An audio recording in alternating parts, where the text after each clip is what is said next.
que ton cœur attend. Viens briser nos chaînes, détruis notre orgueil. Seigneur, fais-le maintenant. Oui, nous voulons être un peuple embrasé, l'église que ton cœur attend. Viens briser nos chaînes, détruis notre orgueil. Seigneur, fais-le maintenant. Notre Père plein de bonté, nos cœurs à toi s'abandonnent. Pour ce monde que tu as tant aimé, Seigneur, voici nos courants. Esprit de Dieu, Esprit du Dieu vivant, souffle du nord, souffle du sud, souffle de l'est, souffle de l'ouest, Esprit de Dieu, Esprit du Dieu vivant, souffle des quatre vents et descend sur nous.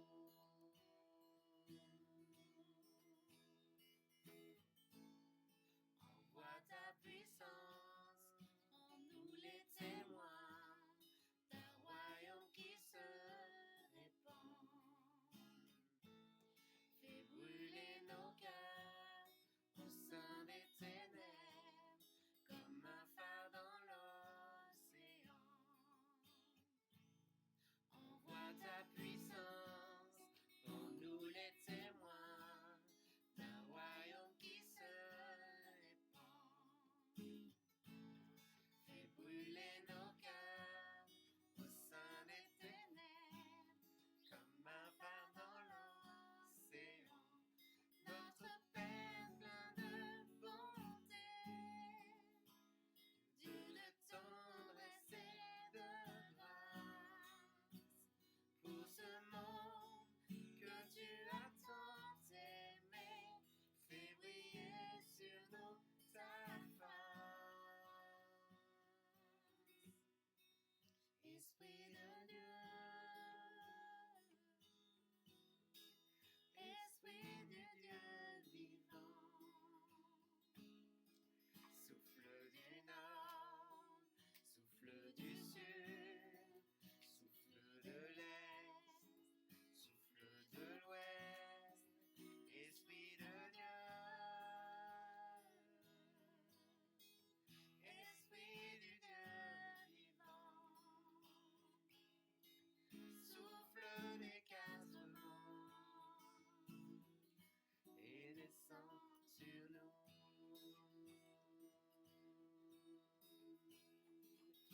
Que ton règne vienne, ta volonté soit faite sur la terre comme au ciel, sur la terre comme au ciel. Que ton règne vienne, ta volonté soit faite sur la terre.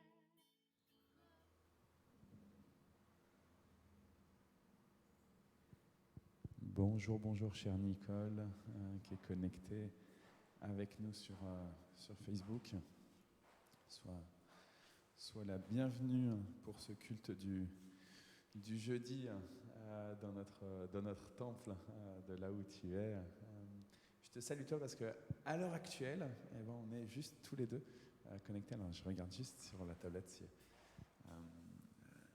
il y a peut-être Patrick qui s'est connecté avec nous, je ne sais pas, on va voir. Il y a une autre personne encore. Mais donc on est juste tous les deux pour l'instant dans le temple. Il n'y a personne parce que il y en a plusieurs qui m'ont signalé pas pouvoir venir exceptionnellement.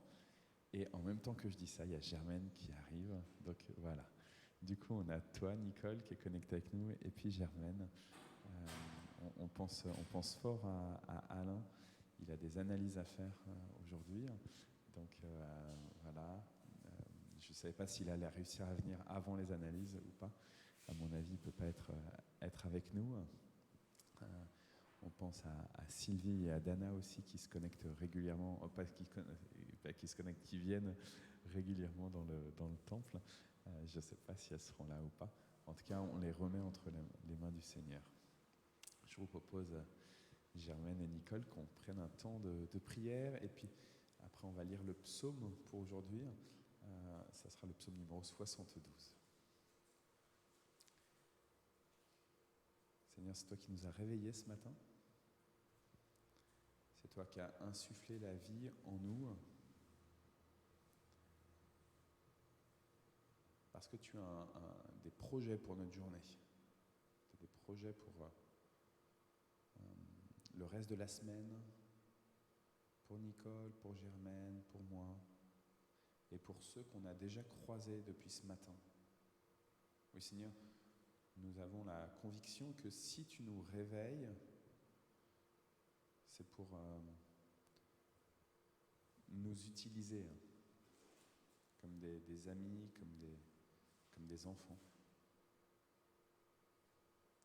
pour pouvoir prendre soin de cette création.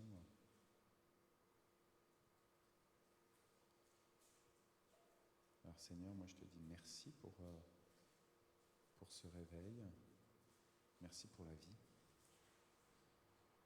Et déjà maintenant, Seigneur, je te demande de nous remplir de ton esprit pour que nous puissions saisir combien grande est ta grâce de nous donner un jour de plus sur cette terre. Oui, c'est une opportunité, Seigneur, que tu nous accordes pour pouvoir proclamer que tu es un juste Dieu, un Dieu aimant, un Dieu plein de compassion, qui prend plaisir à voir sa création s'épanouir. Alors oui, Seigneur, moi je te supplie, donne ton esprit à Nicole, donne ton esprit à Germaine, donne ton esprit à moi-même et à ceux que nous chérissons autour de nous et qui te connaissent comme le Père. Remplis-nous de ton esprit pour que nous puissions saisir cette opportunité de nous épanouir et d'épanouir toute ta création, Seigneur. Dans une relation d'amitié, de joie, de paix, avec toi et avec les autres de notre environnement. Et je te demande tout ça par le nom de Jésus-Christ. Amen. Donc, comme je le disais, je propose que nous lisions le psaume 72. J'ai eu une idée en fait hier en préparant cette célébration. Je me suis dit, il existe une liste de lecture de la Fédération protestante de France qui s'appelle Bible en 6 ans, que j'ai beaucoup utilisée en 6 ans. Et je l'ai beaucoup utilisé au début de mon ministère, quand j'étais à Saint-Pierre et à Saint-Paul, dans le 18e et dans le 19e. Et depuis, j'ai un peu abandonné. Ils ont même une application, Bible en 6 ans. Et à chaque jour, il y a un psaume. Et il y a un petit livret. Il y avait un petit livret. Alors, ça n'existe plus, le petit livret, mais il y avait un petit livret du temps où la bibliste de la Fédération protestante de France, c'était Cathy Badi, qui maintenant travaille pour l'Alliance biblique française. Et je crois qu'ils n'ont plus de biblistes en fait attitrés à la Fédération protestante de France. Mais donc ils ont toujours ce programme de lecture. Ça s'appelle Bible en 6 ans parce que du coup en 6 ans, si on fait la lecture suivie, eh ben, on lit toute la Bible en 6 années, 2 fois le Nouveau Testament, 1 fois l'Ancien. Tu l'avais fait, hein? Ouais. C'est un bon petit guide, tu vois. Ouais.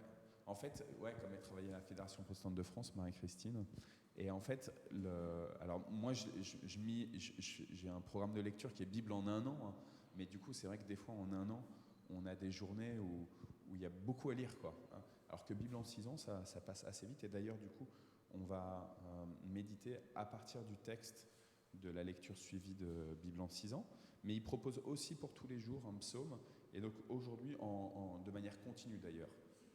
et là c'est le 72. Peut-être je peux te donner le micro, Germaine, et comme ça c'est toi qui vas nous lire le psaume 72, tu veux bien? Il fait 20 versets.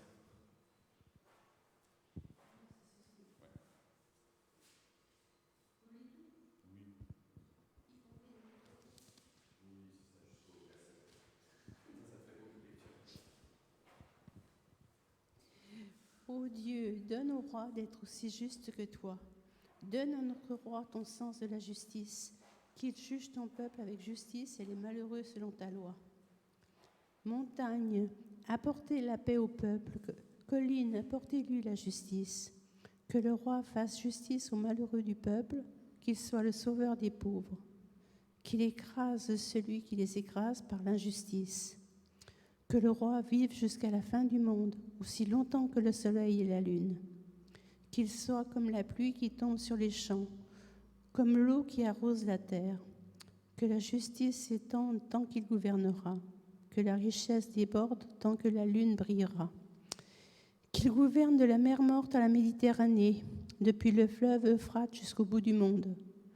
Les habitants du désert s'inclineront devant lui, ses ennemis lécheront la poussière.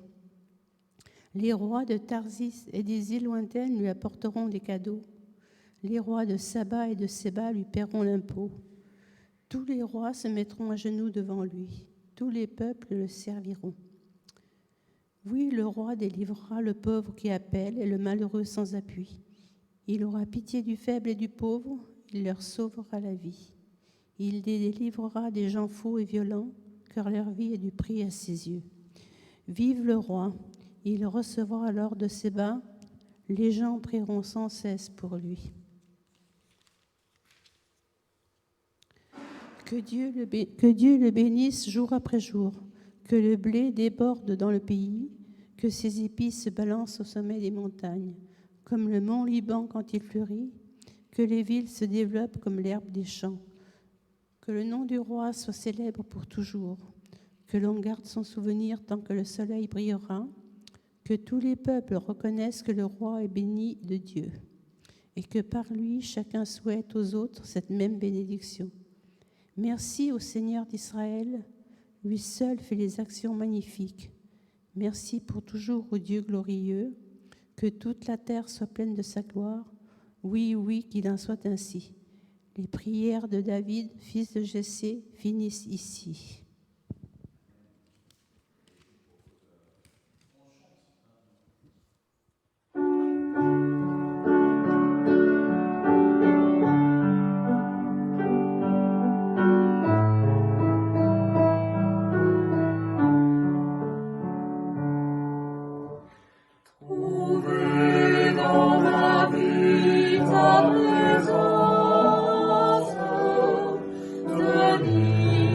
Une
Ta parole est la vérité, les lumières sur mon sentier. Je peux avancer en sécurité sur les voies que tu as tracées. Amen, Amen. Ce que ta bouche a dit, ta main l'accomplit. Amen, Amen. Loué soit l'Éternel.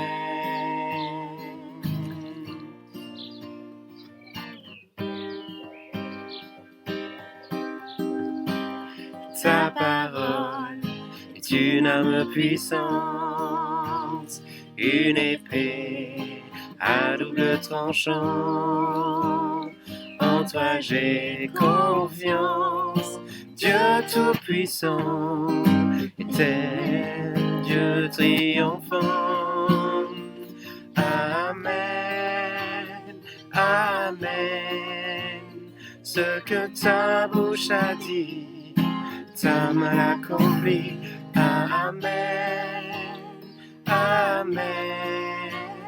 Loué soit l'Éternel. Dès qu'il a parlé, tout a existé. Commandé, tout a été fait. Par l'Éternel, parle encore aujourd'hui. Ta parole nous donne la vie. Car dès qu'il a parlé, tout a existé. Il a commandé, tout a été fait. Par l'Éternel, parle encore aujourd'hui. Ta parole nous donne la vie. Amen, Amen. Ce que ta bouche a dit, ta main l'accomplit. Amen, Amen. Qu'il en soit fait ainsi.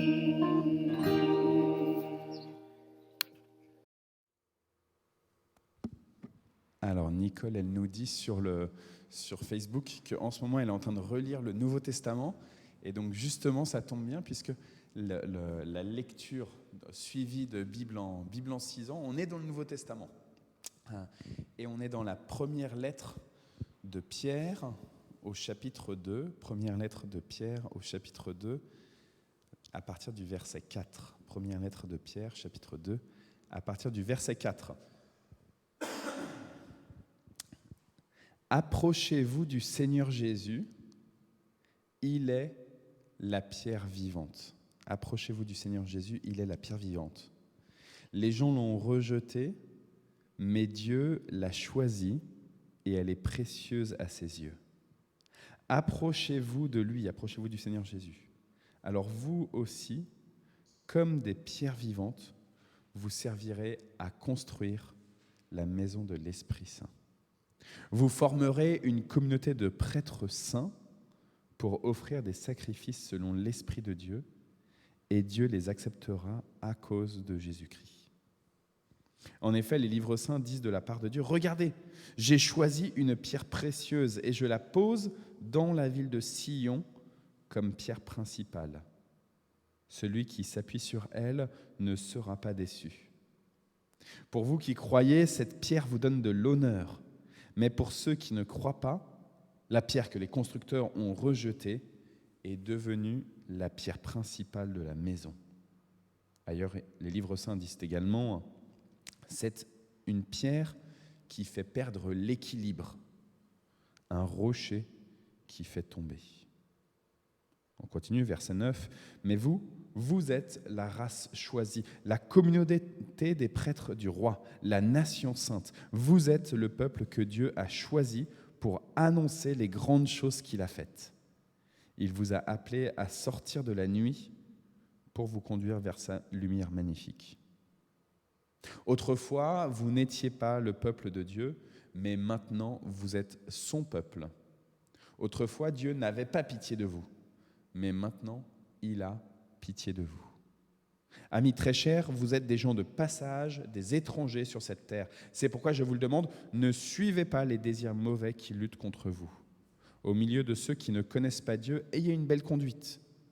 Et alors, s'ils vous accusent faussement de faire le mal, ils verront vos bonnes actions. Et ainsi, le jour où Dieu viendra, ils lui rendront gloire. Obéissez aux autorités à cause du Seigneur, au roi, parce qu'il est le chef de tous, et aussi au gouverneur. Le roi les envoie pour punir ceux qui font le mal et féliciter ceux qui font le bien. Dieu veut ceci. Par vos bonnes actions, fermez la bouche aux gens stupides et ignorants. Conduisez-vous comme des personnes libres, mais votre liberté ne doit pas devenir comme une couverture pour cacher des actes mauvais. Conduisez-vous plutôt comme des serviteurs de Dieu. Ayez du respect pour tout le monde. Aimez vos frères et sœurs chrétiens. Honorez Dieu, respectez le roi. Vous, les serviteurs, obéissez à vos patrons avec respect. Obéissez non seulement aux patrons qui sont bons et aimables, mais aussi aux patrons qui sont difficiles. Vous supportez peut-être des souffrances que vous ne méritez pas, et cela parce que et cela parce que vous voulez rester fidèle à Dieu. Eh bien, c'est une belle chose. En effet, si vous avez fait le mal, quel mérite avez-vous à supporter les coups ? Mais si vous souffrez avec patience quand vous avez fait le bien, c'est une belle chose devant Dieu. Oui, c'est à cela que Dieu vous a appelé. Le Christ aussi a souffert pour vous. Il vous a montré le chemin pour que vous suiviez ses traces. Lui, il n'a pas fait le mal. Il n'a jamais trompé personne. Lui, quand on l'a insulté, il n'a pas rendu l'insulte. Quand il a souffert, il n'a menacé personne. Mais il a mis sa confiance en Dieu qui juge avec justice. Sur le bois de la croix, il a porté lui-même nos péchés dans son corps. C'est pourquoi nous avons cessé de vivre pour le péché et nous pouvons mener une vie qui plaît à Dieu. C'est par ces blessures qu'il vous a guéris. Oui, vous étiez comme des moutons perdus, mais maintenant, vous êtes revenus vers le berger qui protège vos vies. Amen. Ça, c'est le verset 25. Sois le bienvenu aussi, Alain. Ça y est, les analyses sont terminées ? Ok, super. J'ai dit au début que, puisque tu n'étais pas là, que je pense que tu étais en plein encore dans tes analyses, et bien, gloire à Dieu que ça a été aussi rapide. Super.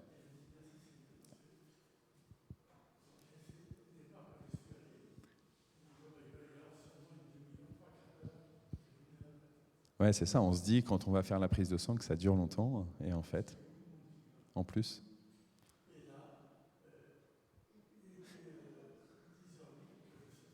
Oh, super, extra. Et du coup, tu es avec nous, là, pile poil pour le temps de méditation.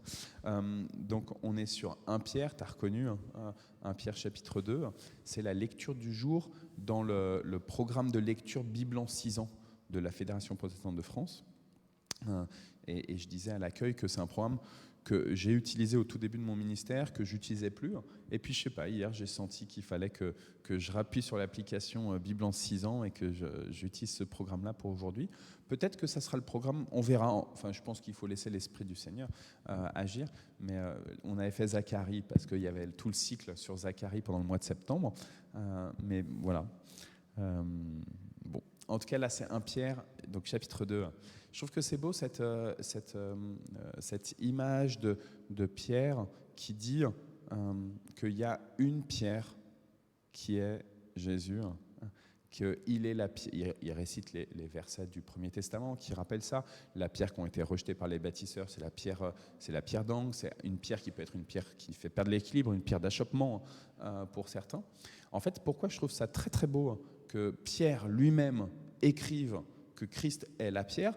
Parce qu'en fait, nous, on a en tête, quand on pense à Pierre, en tout cas pour ma part, une des premières choses outre son nom, mais une des premières choses auxquelles je pense, c'est quand Jésus demande « Qui dites-vous que je suis ?» à ses disciples. Que disent les autres de moi? Et vous, pour qui vous pensez que je suis qui, quoi? Et dans Matthieu 16, et Pierre dit « Tu es le Messie, tu es le Christ, tu es l'envoyé de Dieu, tu es le oint de Dieu, celui qu'on attendait. » Et donc il vient, il donne cette confession qui est extraordinaire. C'est le premier qui va enfin annoncer que Jésus, il est le Messie, il est celui qu'on attendait, celui qui établit réellement la royauté,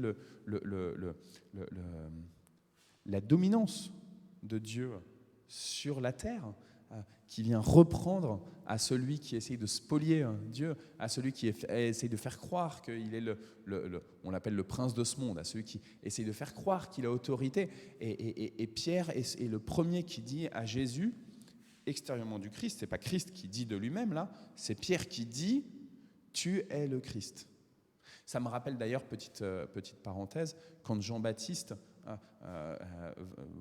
va recevoir le Christ pour le baptiser, et qu'avant il dit il vient après moi celui qui était avant moi et je ne suis pas digne de délier ses sandales. Et il y a quelqu'un comme ça d'extérieur qui dit regardez là. Et en fait, quand Pierre, je reviens sur Pierre avec cette confession, tu es le Christ, Jésus lui dit et toi tu es Pierre, toi tu es Képhas, tu es pas juste Simon, tu es Képhas, tu es Pierre, et sur cette pierre nous bâtirons l'Église. Sur cette pierre, la puissance de la mort ne viendra pas bousculer, ne viendra pas faire tomber, achoper justement l'Église. Et dans cette lettre que Pierre rédige aux chrétiens, de manière assez large, Pierre dit, finalement, c'est pas moi la pierre, c'est pas moi la pierre. Pourtant, c'est Christ qui a dit ça de moi. Mais moi, je reconnais que c'est bien Christ qui est la pierre qui a été rejetée par les bâtisseurs. C'est un peu un retour à l'envoyeur. Et je trouve que c'est beau, ce message de la part de Pierre, celui qui a reçu une autorité particulière. Je pense en catholicisme, la figure de Pierre, c'est quand même le premier pape, quoi. Celui où on le représente avec les clés du royaume, selon la parole de Jésus, celui qui va nous faire rentrer dans le paradis. Cette figure de Pierre, finalement, elle est amoindrie par lui-même, par Pierre lui-même, pour dire finalement, c'est Christ, quoi. Et dans le catholicisme, d'ailleurs, c'est ce qu'on pense aussi. C'est-à-dire qu'on est prudent, mais c'est vrai que dans l'imaginaire collectif, Pierre, c'est un monstre, quoi. C'est comme Paul, Pierre et Paul. C'est les deux monstres du début de l'ère chrétienne. Ah, les deux grandes figures.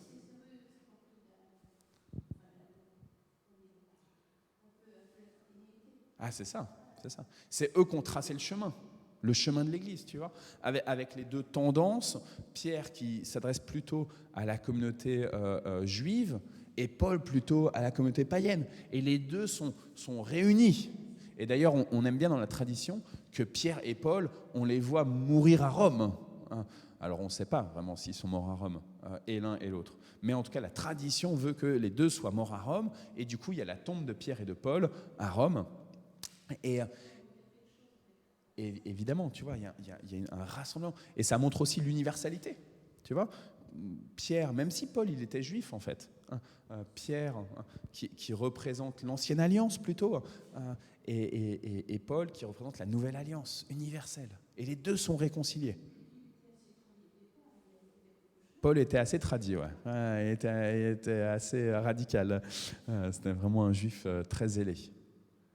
Et en fait, ce que je trouve beau là dans notre passage de cette lettre, de la première de Pierre, chapitre 2, c'est vraiment le fait que Pierre repointe du doigt le Christ. Il a reçu une autorité et il dit, en fait, ce qui importe, c'est Christ. Ça, c'est le premier élément qui, moi, me semble intéressant pour nous ce matin.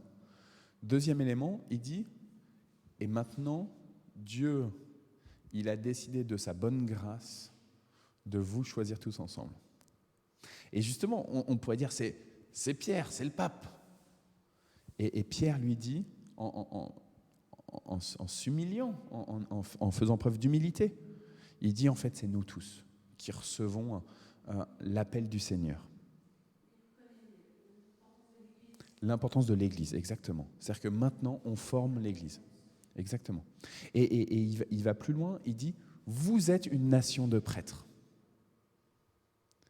Moi, je pense que le sacerdoce universel prôné par les réformateurs et par Luther en particulier, c'est de dire que l'Église elle-même, elle porte le sacerdoce, donc c'est-à-dire le peuple dans son ensemble. Donc pour moi, il y a un prêtre, un grand prêtre, c'est Christ, c'est la tête, et on est un corps ensemble, et qu'il n'y a pas finalement une multitude de prêtres, mais plutôt un prêtre ensemble. Ça, c'est moi, ma vision, mon interprétation de ce sacerdoce universel. Mais il y a une autre interprétation classique du sacerdoce universel porté par les réformateurs, qui est de dire justement, en fait, chacun d'entre nous est un prêtre les uns pour les autres. Et c'est de cette manière-là qu'on forme l'Église et qu'on forme cette mission dans le monde. Ça dépend où on met l'accent. En fait, les deux, je pense que c'est pas tout à fait contradictoire. T'as raison.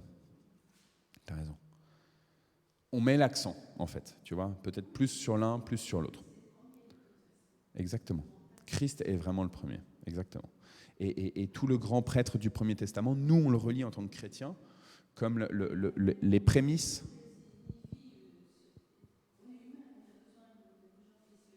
On a besoin d'images, exactement, on a besoin d'images pour...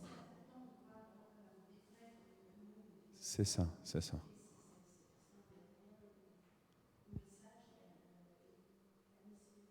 Exactement. Vas-y, tu voulais dire un truc, Alain? Oui, vas-y, au sujet de la pierre. Je répète en même temps pour Nicole. Ouais.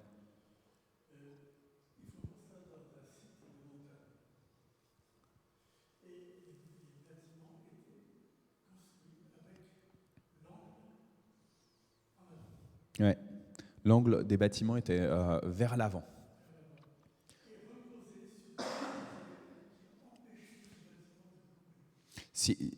Que le bâtiment tombe, c'est ça que tu dis. En fait, si il y a cette pierre qui est en avant, comme ça, la pierre d'angle qui est en avant, elle empêche le bâtiment de s'effondrer. Ouais. Parce que le sol, avec le vent, avec la pluie, ça peut...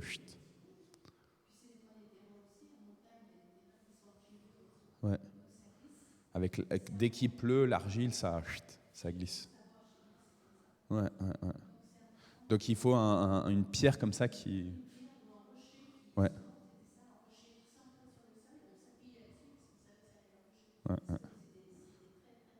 Ouais. Le rocher, lui, il est bien... Il a ses racines, entre guillemets. Il n'a pas de racines, le rocher, mais on pourrait dire il est vraiment accroché au sol, quoi. Ouais. Alors du coup, avec cette image-là que vous mettez en avant tous les deux, sur cette pierre qui est devant et qui, elle, est bien incarnée, je reviens sur notre épître. En fait, Pierre, l'apôtre, nous dit, vous êtes des pierres vivantes. Il était quelqu'un du terrain. Ouais. Comme Jésus, finalement.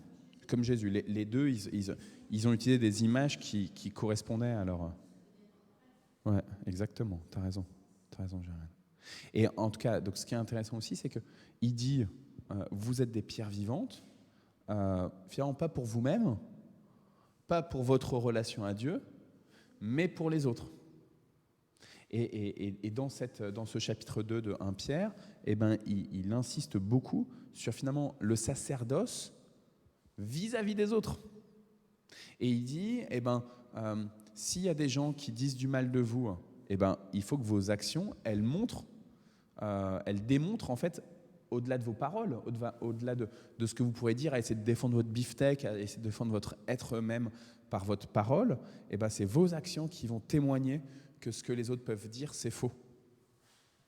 Et donc, il insiste en disant, finalement, par vos actions, parce que vous êtes des pierres vivantes, parce qu'avec vous, ça ne va pas déraper, ça ne va pas glisser sur le terrain. S'il y a la pluie, s'il y a quoi que ce soit, eh ben, ça ne va pas glisser. Et ben alors, il va y avoir de la stabilité pour les autres, pour le monde. Et là, moi, je trouve que c'est super pertinent pour nous aujourd'hui. En fait, c'est aux chrétiens de porter cette stabilité pour le monde. C'est à nous, les chrétiens, alors que le monde il est complètement instable, que ça part dans tous les sens, que ça tire dans tous les sens, que le monde est plein de colère, que le monde est plein de tentations dans tous les sens. Où hier, je marche avec Jonas, là, et il y a une voiture qui passe devant le cinéma, et l'autre, du coup, n'était pas contente parce qu'il lui a coupé la route, etc. Et tout de suite, ça a pris des proportions, ça a insulté, ça a klaxonné, etc. Et c'est fou, en fait, parce que il y a vraiment quelque chose qui fonctionne pas, qui est déréglé. Hein. Les gens font n'importe quoi, mais tout est comme ça, tu vois. Il y a un dérèglement total.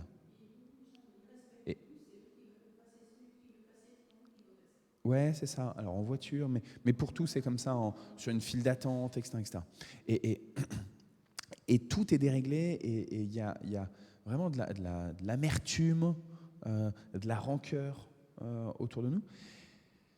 Et alors Pierre, il va plus loin, parce qu'il dit, puisque vous êtes appelés à être des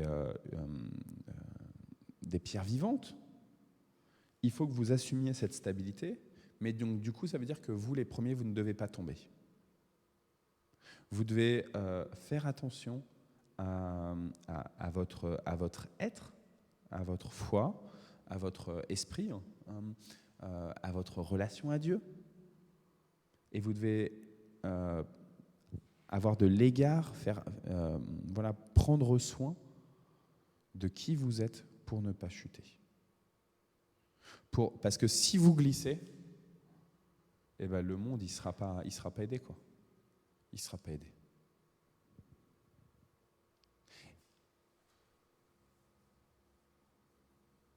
Hier, il m'en est arrivé une pas cool. J'ai eu une dispute avec Jonas. Une grosse dispute, parce qu'il m'a mal parlé. Et donc, il y a un moment où j'allais vers lui pour concrètement aller lui foutre une fessée, ou en tout cas le gronder. Et sauf que il a vite couru. Et il est allé en bas de la maison, au rez-de-chaussée, du rez-de-chaussée vers le sous-sol, là où il y a le bureau. Et donc vite, il ferme la porte. La porte, elle s'ouvre vers l'escalier. Il descend et il ferme la porte. Et puis donc il y a quelques secondes qui passent. Et moi, je viens énervé contre lui. J'étais vraiment pris par cette colère du papa qui va gronder son enfant. Et j'ouvre la porte. Sauf que Jonas était encore derrière la porte. Juste derrière la porte. Conséquence, j'ouvre la porte comme ça, et Jonas, qu'est-ce qui se passe ? Eh bien, il dévale l'escalier. Et donc, il dévale l'escalier jusque tout en bas, au niveau du bureau. Donc, en gros, avec sa propre hauteur et les marches, il dévale 3 mètres à peu près. Et donc, il se fait mal, il saigne énormément. Et on se retrouve à prendre soin de lui avec Isabelle, l'allonger, etc. Et moi, j'étais très mal, en fait. J'étais très, très, très, très mal, évidemment. Parce que d'un côté, je me disais, il a mal agi, et de moi, en bon père, eh ben, je dois disputer mon fils dans ces cas-là. Et en même temps, là, ça avait pris des proportions énormes, et je culpabilisais. Et donc on l'allonge pendant 1 heure, il reste dans la pénombre, on prend soin de lui, on pense la plaie, il a le genou vraiment éraflé, hein. Tu le verras tout à l'heure, Germaine, quand j'irai le chercher à l'école, et qui commence à gonfler, etc. On met du froid. Et sauf qu'au bout d'1 heure, il a envie de vomir. Et il vomit. Et donc, avec Isabelle, on se dit, là, il faut qu'on agisse tout de suite. Hein. On n'a pas le choix. Donc, au-delà de nos propres compétences. Et donc, on téléphone au SAMU. Et le SAMU nous envoie les pompiers. Donc, hier soir, à 19h, les pompiers débarquent au temple. Et les pompiers regardent, ils disent bon, apparemment c'est bon, il n'y a pas de trauma, c'était notre peur, hein, qu'il y ait un traumatisme crânien évidemment. Et en fait, ce qui est fou, c'est que pendant toute l'heure, avant que les pompiers arrivent, avant que Jonas ait envie de vomir, il était lui dans l'action de grâce auprès du Seigneur, parce qu'il se disait j'aurais pu mourir, quoi. Concrètement, tu fais une chute de 3 mètres en roulé-boulé là, tu peux mourir. Et donc lui était vraiment dans l'action de grâce. En même temps, lui aussi culpabilisait de nous avoir mal parlé à Isabelle et à moi, et que du coup il y avait la dispute, etc. Et les pompiers nous disent il faut l'emmener quand même à l'hôpital, aux urgences. Je vais aux urgences à l'hôpital de Mantes. Là-bas, je reçois un coup de téléphone de Nicole qui me dit qu'elle a passé l'après-midi aux urgences avec Lydie, que ça a duré et duré et duré. J'ai commencé à faire un message et en fait, je me suis rendu compte ce matin, quand Nicole m'a appelé, que je n'avais pas envoyé le message. Et c'était fou parce qu'en fait, je me suis dit, c'est dingue, dans les urgences, là, quel est le témoignage qu'on rend en tant que chrétien? Et c'est quelque chose, Alain, que vous avez souvent mentionné avec Nicole et avec Lydie, sur la manière de témoigner du Christ là-bas à l'hôpital. Et j'ai souvent dit en prédication que je suis très reconnaissant sur le fait que finalement dans ces maladies, dans ces difficultés physiques que vous pouvez avoir tous les trois, toi par exemple avec ce traitement du cancer que tu as eu et le fait de partir en ambulance jusqu'à Saint-Germain-en-Laye, etc., que c'était des occasions pour parler de Dieu, ou en tout cas pour être un témoignage vivant du Christ. Et enfin,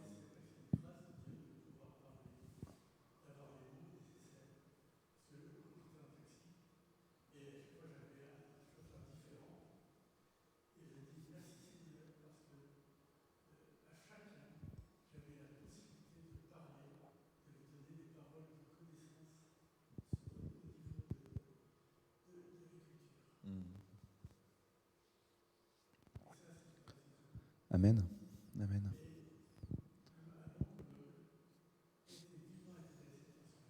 Ouais. Gloire à Dieu. Alors on avait un peu peur, on ne savait pas justement comment ça allait se passer ce matin. Il s'est réveillé, ça allait, et du coup il a quand même été à l'école, puisque en plus là on se retrouve au bout d'une semaine où tu sais, il était cas contact Covid, donc pendant une semaine sa classe a été fermée, puisqu'il y a un de ses camarades qui était déclaré Covid, et donc du coup on a beaucoup pensé à ce camarade justement, à Léandre et à sa maman. Dans notre prière, et puis du coup toute la classe fermée, école à la maison, etc. Et donc aujourd'hui c'était la reprise. Donc on espérait que ce soit bon pour lui, hein, de retrouver ses camarades, etc. Il a pu y aller. Je vais voir ce midi en allant le chercher, comment ça s'est passé sa matinée. Et voilà. Toujours est-il que en arrivant là-bas, tu vois, aux urgences, en voyant toutes les personnes qui étaient là aux urgences pédiatriques, tous les enfants, je me suis dit, ici aussi, on a besoin de pierres vivantes, qui soient stables, qui ne soient pas un objet, une pierre d'achoppement pour les autres. Christ, il peut être une pierre d'achoppement, il peut faire tomber ceux qui n'ont pas choisi Christ, mais nous, en tant que croyants, on n'est pas Christ. Et on doit tout faire pour ne pas faire achopper les autres. Et en fait, je me suis dit, c'est fou parce qu'en fait, aux urgences, justement, il y a un climat de tension extrême entre, parce que c'est de l'urgence, mais du coup, entre les patients et le personnel, avec cette problématique que tu restes pendant des heures, que tu veux être pris tout de suite de manière prioritaire, mais que peut-être qu'il y en a d'autres qui sont plus prioritaires que toi, etc. Et puis, entre les membres du personnel, entre eux, quoi. Entre les sages-femmes, les infirmières, les médecins, etc. Enfin, les infirmières, etc. Tout ça qui cohabite et où chacun a son caractère, ses compétences et ses appétences, etc. Et du coup, ça fait et comme il y a en plus de la tension extérieure, du coup, ça crée un lieu comme ça un peu compliqué, quoi. Et tout le monde voudrait être pris tout de suite, etc. Et donc, c'est un lieu très explosif, en fait. Très, très explosif, les urgences. Et d'ailleurs, du coup, la conséquence, c'est qu'il y a plein d'affiches qui disent « Attention, si vous menacez quelqu'un du personnel, etc., vous risquez 2 ans, 3 ans de prison, tant d'euros d'amende, etc. Et le personnel portera plainte, etc., etc. » Donc, ça montre qu'il y a vraiment... C'est un lieu de tension, quoi. Et je me suis dit, c'est important, là, dans ce cadre-là, qu'on soit des pierres bien posées, quoi. Qui ne glissons pas avec ce que vous disiez tout à l'heure, qui restons fermes dans la paix. Et du coup, moi, la conséquence, c'est que ça a produit le fait d'être dans un lieu comme ça, aussi difficile. Et ça a apporté aussi cette paix du Seigneur dont j'avais tant besoin suite à Jean-Noël, suite à la tension qu'il y avait eu 2 heures auparavant. Voilà. Soyez des pierres vivantes, nous dit justement Képhas, nous dit Simon. Dernière chose par rapport à tous ces lieux-là, il nous dit, Pierre, obéissez aux autorités à cause du Seigneur, au roi parce qu'il est le chef de tous, et aussi au gouverneur. Le roi les envoie pour punir ceux qui font le mal et féliciter ceux qui font le bien. On l'a entendu dans le psaume 72, tout à l'heure, qui était notre psaume d'entrée dans ce temps de culte-là. Le roi reçoit son autorité de Dieu. Cette semaine, l'Assemblée nationale a voté un texte qui est un texte qui est un premier jet d'un texte sur l'accompagnement des personnes homosexuelles, qui est un texte qui on ne sait pas trop vers où ça va aller, sur quelque chose ce qu'on appelle des thérapies de conversion, qui est un phénomène qui vient du reste du monde, qu'on trouve, en tout cas qu'on dit trouver en France,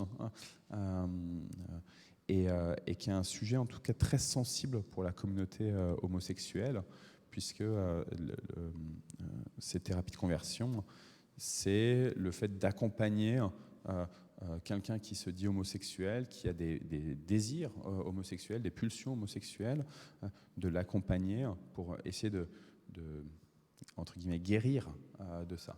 Moi, je ne crois pas, en France, pour les organisations que je connais, je ne crois pas qu'ils fassent des guérisons en tant que telles. Je pense qu'ils font de l'accompagnement, ils essayent de montrer quel est le projet du Seigneur, etc. Alors vraiment, moi en tout cas sur les lieux que je connais en France, tu vois, il n'y a pas de... Il y a toujours des dérives, tu vois, mais tu sais, il y a aussi beaucoup de on dit machin, tu vois, et il faut être très très prudent, et je pense que des fois le gouvernement, il y a des prises de parole qui sont un peu faciles. N'empêche que, et c'est là où je reviens sur 1 Pierre 2, n'empêche que ces gouvernants, cette Assemblée nationale, elle a été placée par Dieu. Et même si moi, en tant que croyant, je pense que l'homosexualité n'est pas un projet de Dieu, et que je pense que c'est une conséquence du péché originel, ces gouvernants, qui viennent et qui, là, avec l'Assemblée nationale, on ne sait pas ce que ça va donner ce texte, il faut que ça passe devant le Sénat, tout ça, etc. Enfin voilà, tout le processus. Ceux qui vont voter la possibilité d'avorter, cet été c'était ça, l'avortement jusqu'à terme. Donc tous ces trucs-là qui sont pour moi éthiquement des aberrations, n'empêche qu'ils sont portés par des personnes qui, nous dit Pierre, ont été choisies par le Seigneur. Et même si elles vont dans une direction qui me semble radicalement opposée au Dieu qui se révèle dans le Nouveau Testament et dans le Premier Testament, eh bien ces personnes-là, elles sont dépositaires d'une autorité qui vient de Dieu lui-même. Elles n'ont pas usurpé l'autorité. Peut-être qu'il y a des puissances, des principautés mauvaises qui sont à l'œuvre, mais in fine, celui qui a donné l'autorité même à Satan, eh ben c'est Dieu. Et même si je ne comprends pas, eh ben Pierre me dit, obéissez aux autorités à cause du Seigneur, parce qu'il est le chef de tous. Si je reconnais que Dieu est vraiment Dieu, que Dieu est vraiment le chef, le roi des rois, alors je dois me soumettre à ceux qui ont reçu une autorité particulière. Voilà.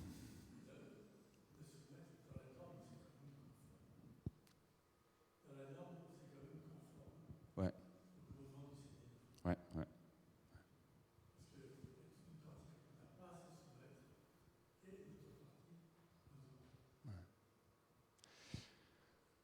En tout cas, là, Pierre nous dit, soumettez-vous, tu vois, soyez non pas des pierres d'achoppement, mais au contraire, soyez des pierres vivantes. N'oubliez pas que Christ seul est la pierre qui peut faire tomber ceux qui ne l'ont pas choisi. Et donc, pour moi, c'est aussi, tu vois, un soulagement de me dire, finalement, c'est pas mon job à moi, en tant que chrétien, en tant que pasteur, en tant que pierre vivante, de faire achopper les autres. C'est Christ, ça, qui va juger.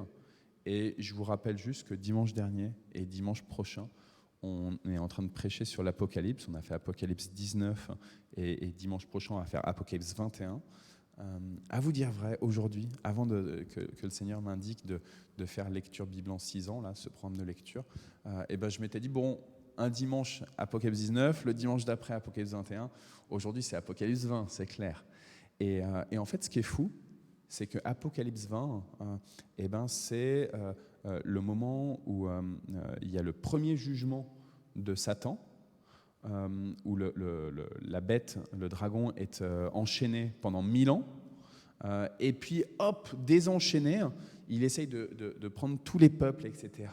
Et puis, boum, à nouveau, le deuxième jugement. Donc ça, c'est le chapitre 20 de l'Apocalypse. C'était ce que je m'étais dit au départ sur lequel on allait prêcher aujourd'hui, ou méditer plutôt ensemble aujourd'hui.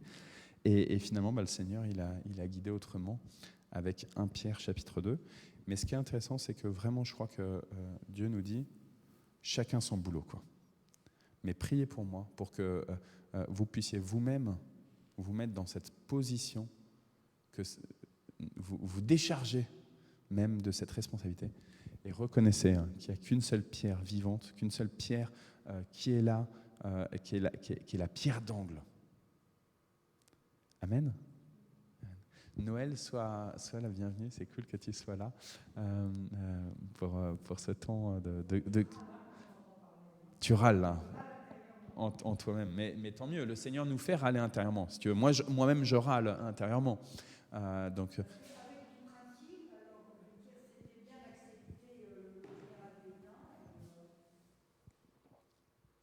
De la question d'Hitler, tu vois, pour aller plus loin que Pétain, évidemment, tu vois, la question d'Hitler pour aller plus loin, bien sûr, bien sûr. Ouais, ouais.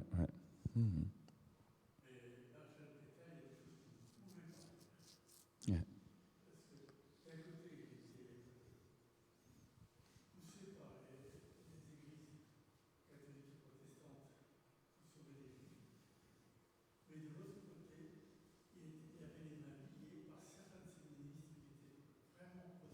Ouais.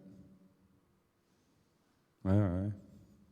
Il y en a qui voulaient vraiment que toute la France soit sous le régime allemand. Hein. Donc, ouais. C'est fou, hein, de se dire que comment ça se fait que Dieu a permis ça.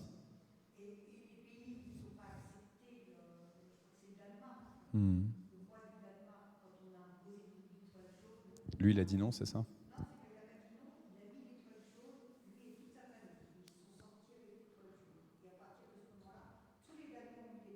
Ouais. Ouais. Ça montre bien qu'il y a des autorités qui sont courageuses, tu vois, pour dans justement ce côté pierre vivante. Et qui se disent, on a une autorité, parce qu'en plus le Danemark est un pays chrétien, et le roi du Danemark est chrétien, et donc ça veut dire que tu vois, ils ont pris conscience de leurs responsabilités et qu'ils ont osé faire preuve de courage, etc. Tu vois. Mais n'empêche que finalement, tu vois, même pour revenir dans l'Ancien Testament, dans le Premier Testament, et sortir un tout petit peu de cette histoire si proche de nous, le roi Saül, eh ben, il a vraiment été oint par Dieu. Et pourtant, le roi Saül, eh ben pour les Juifs, c'était pas un bon roi. Le roi David, il a vraiment été oint par Dieu. Et pourtant, alors que là, pour les Juifs, il est vraiment vu comme un grand roi, un bon roi, eh ben on sait, nous, qu'il y a des choses qui n'ont pas été dans sa vie. Le roi Salomon, même chose. Et en fait, tous les rois du Premier Testament, tous ceux qui suivent ensuite, quand il y a les 2 royaumes, etc., c'est tous des rois où même quand ils essayent d'être justes, eh ben en fait, ils commettent des injustices. Mais tous ces rois-là, ils restent humains. Tous ces rois-là, ils ont reçu une onction, une autorité qui leur est donnée par Dieu, qui fait qu'on ne comprend pas toujours, tu vois. Et à te dire vrai, Noël, c'est vrai que moi, c'était la question que j'avais au parcours alpha de la semaine dernière, qui était si Jésus vient, c'est la question que j'ai posée au groupe, si Jésus vient, qu'est-ce qu'on lui dit? Et ben moi, je demanderais vraiment à Jésus, en face de moi, comment ça se fait que tu as permis la Shoah? Comment ça se fait que tu as permis Hitler? Je n'arrive pas à comprendre tout ça. Mais je crois que vraiment, Dieu a laissé ça avec un projet particulier, tu vois. Et je ne comprends pas, et je me sens complètement abasourdi et comme un moins que rien face à ces questions-là, tu vois, Pétain. Mais profondément, si je crois que Dieu est le roi des rois, le Seigneur des seigneurs, et que toute autorité vienne vraiment de lui, alors je crois que même une autorité injuste, même une autorité qui fait le mal, eh ben, elle est soumise au grand roi, quoi. Tu vois, au Créateur. Vas-y, Alain. Ouais. Pour toi, ouais. Ouais. Ouais. Ouais.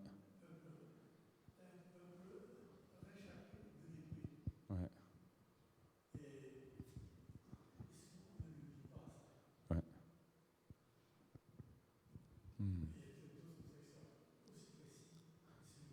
Alors en tout cas, ce qui est sûr, tu vois, Alain, c'est que même si Ézéchiel 38 ne parle pas directement de la Shoah, en tout cas, toi, aujourd'hui, en 2021, tu dis, moi, je lis je découvre dans Ézéchiel 38 une prophétie pour la Shoah. Je pense qu'il y a eu d'autres moments, en fait, où le peuple hébreu a été extrêmement persécuté, et où on pourrait aussi appliquer Ézéchiel 38. Mais ce que je trouve extraordinaire avec la Bible, c'est que finalement, et c'est là où Dieu nous parle, c'est que c'est des situations. Là, en ce moment, j'étais en train de lire des trucs sur l'Apocalypse, évidemment, puisque je prêchais sur l'Apocalypse dimanche dernier, que je reprêche la semaine prochaine, dimanche prochain. Et je relisais sur est-ce que l'Apocalypse, c'est des événements du passé, est-ce que c'est des événements du présent, est-ce que c'est des événements à venir, etc. En fait, je pense que c'est un peu les deux, c'est un peu les trois même. C'est-à-dire que peut-être que ça a été écrit que Jean, à Patmos, il a reçu cette vision-là par rapport à son présent ou son futur presque présent, mais peut-être qu'il le reçoit aussi pour l'avenir, vraiment l'eschatologie, vraiment les derniers temps, quoi. Et du coup, pour nous aussi, Je pense qu'il ne faut pas qu'on s'enferme complètement en disant c'est qu'une période donnée, un moment précis. Ouais, évidemment aussi. Évidemment. Ouais. Oui. Ouais. Ouais.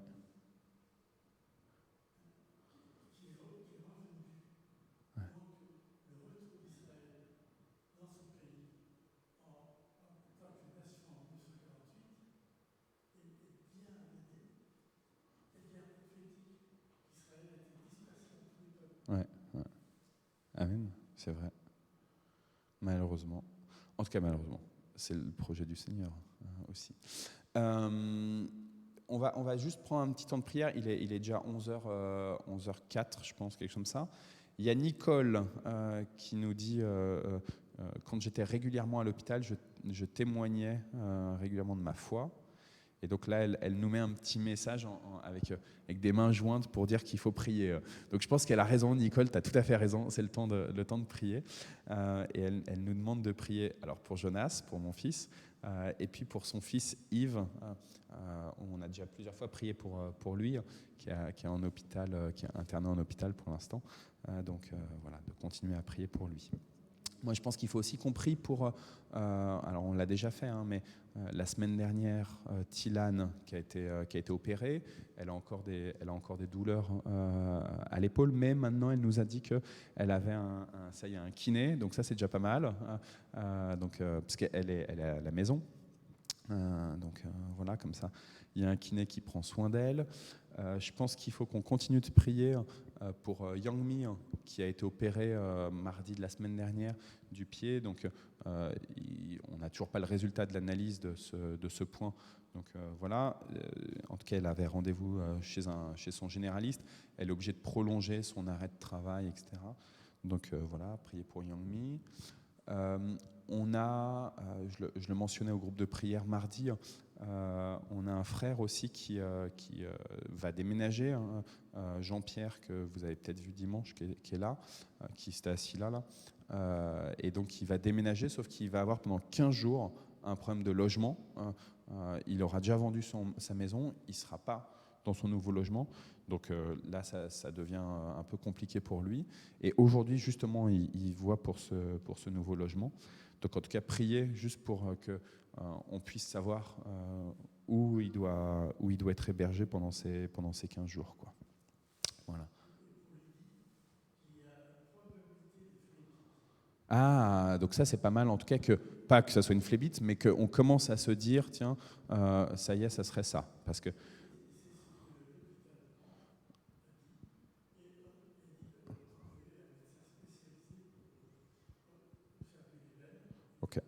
ok.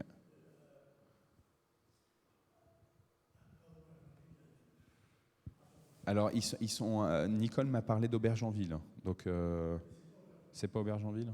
En tout cas, c'est vers là-bas, vers Gargenville et compagnie, à Gargenville. Ok.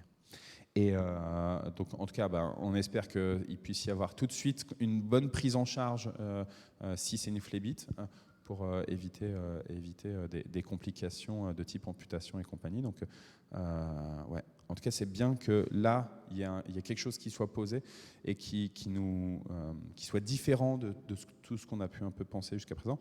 Et puis, c'est vrai qu'avec comment on appelle ça, avec son diabète, merci. Avec son diabète, c'est vrai que c'est quelque chose qui est très probable. Ouais, ok. Est-ce que vous avez d'autres sujets? Noël. Pour Mathéo, pour le petit. Voilà. Voilà.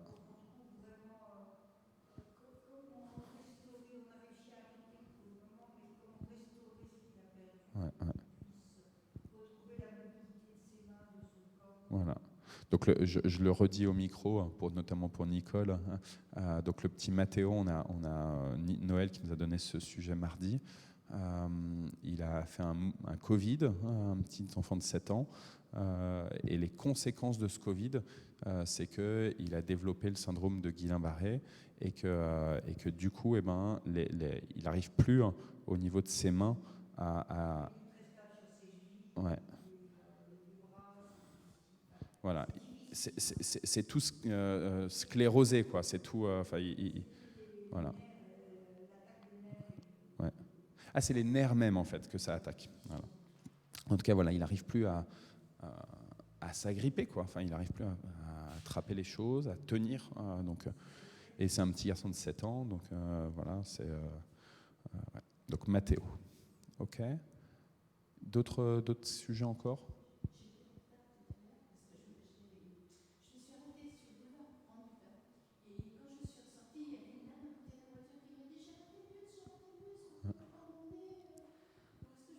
Et donc, du coup, tu l'as fait monter dans la voiture?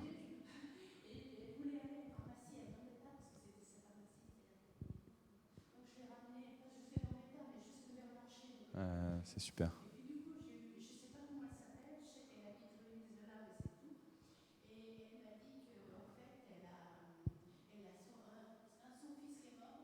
Hmm. Hmm. Ok. Donc on ne sait pas le prénom de cette dame, on ne sait pas les prénoms de ses fils. Si? Romain, celui qui a un cancer, et l'autre qui vient de décéder. En tout cas, on remet cette femme, son fils qui est malade, le reste de toute la famille avec ce décès, et voilà. Ok. Ok, je vous propose un temps. Voilà. Nicole dit en prière pour Mathéo, justement. Donc, on prend un temps de silence et de prière. Ou de silence, si on veut lever la voix, on élève la voix, évidemment.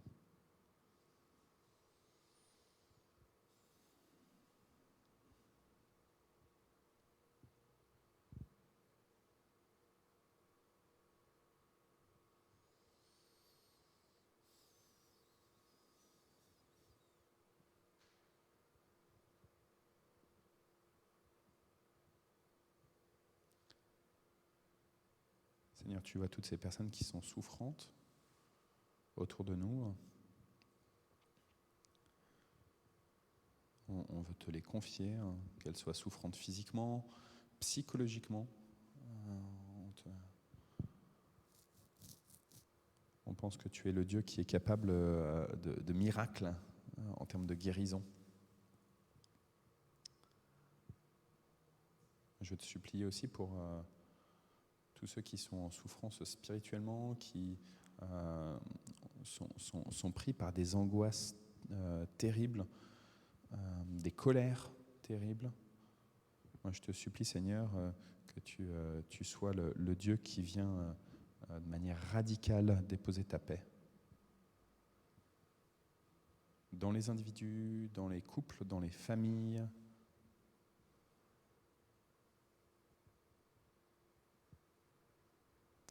Je te supplie pour ton peuple.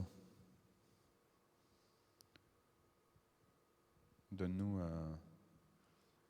cette possibilité de stabilité en toi pour le monde.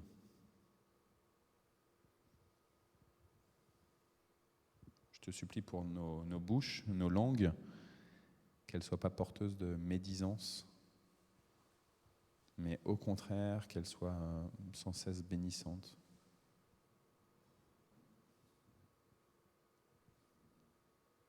Oui, tu es le Dieu juge.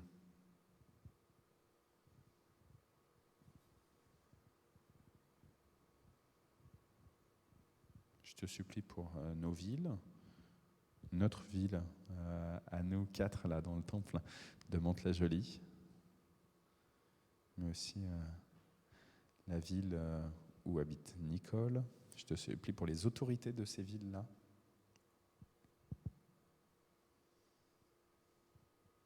Et je te supplie pour tous les gouvernants.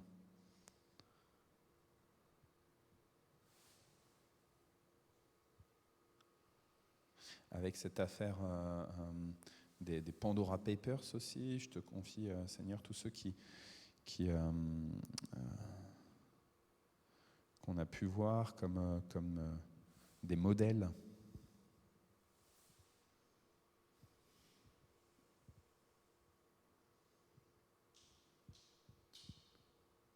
Mais Seigneur, nous désirons n'avoir que toi comme modèle.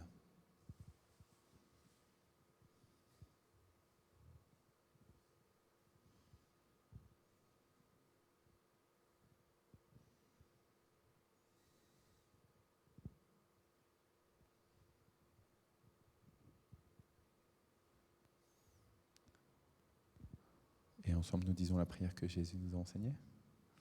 Notre Père qui es aux cieux, que ton nom soit sanctifié, que ton règne vienne, que ta volonté soit faite sur la terre comme au ciel.